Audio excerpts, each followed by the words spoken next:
Good morning, everyone. It is Thursday, October 9th. Welcome to the Inside Edge.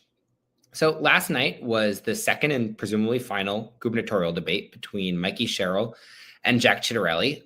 If you haven't seen it already, I would definitely recommend watching it. You can also read Zach Blackburn, my colleague's coverage of it. The New Jersey Globe, for the first time, is partnering with PolitiFact to do a fact check of claims that the candidates made throughout the debate. Should be dropping later today, so that's pretty exciting. So given all that, rather than rehashing, what the candidates said or didn't say or what policy positions they took, I wanted to talk a little bit about a dynamic that I have seen in gubernatorial and other debates before, and that we definitely saw again last night. At the start of this campaign, Jack Ciattarelli and Mikey Sherrill had never really had much reason to interact with each other. Mikey Sherrill is a federal politician. Jack Ciattarelli is a state politician. Their times in elected office didn't even overlap. Ciattarelli left at the beginning of 2018, and Sherrill wasn't elected until the end of 2018.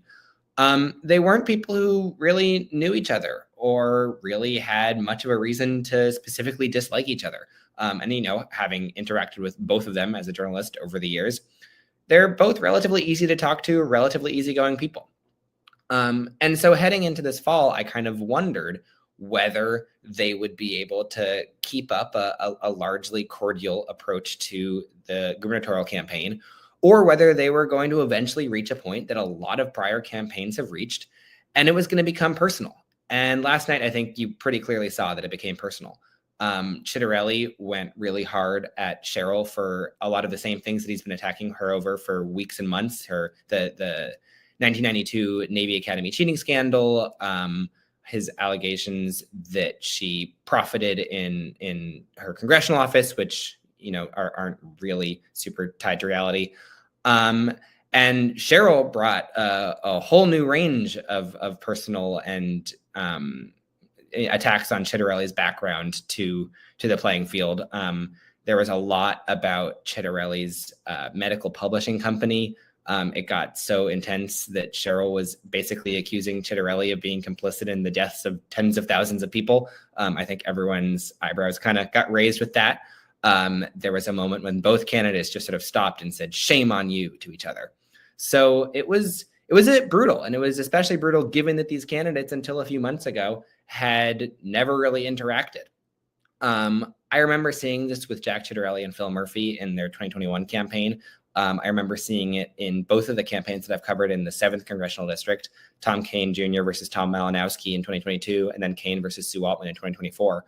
And I saw it in the primaries, especially the Republican primary for governor this year. I mean, by the end of the Republican primary, Jack Ciattarelli and Bill Spadia really, really didn't like each other, and they would let you know it every chance they got. I've also seen some campaigns where this has not necessarily happened. I think when you watch the lieutenant governor's debate, both from this year and from 2021, 2021 was Sheila Oliver versus Diana Allen. This year was Jim Gannon versus Dale Caldwell.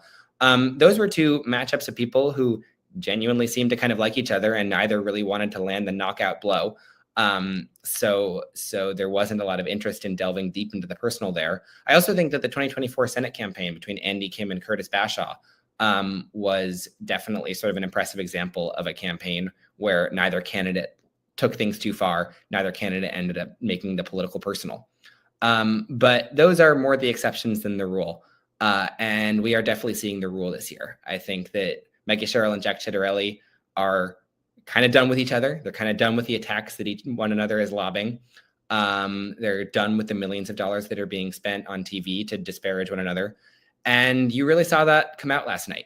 So I don't know whether that is politics at our best, but it is the politics we've got. So that's all I've got for today. Have a great Thursday.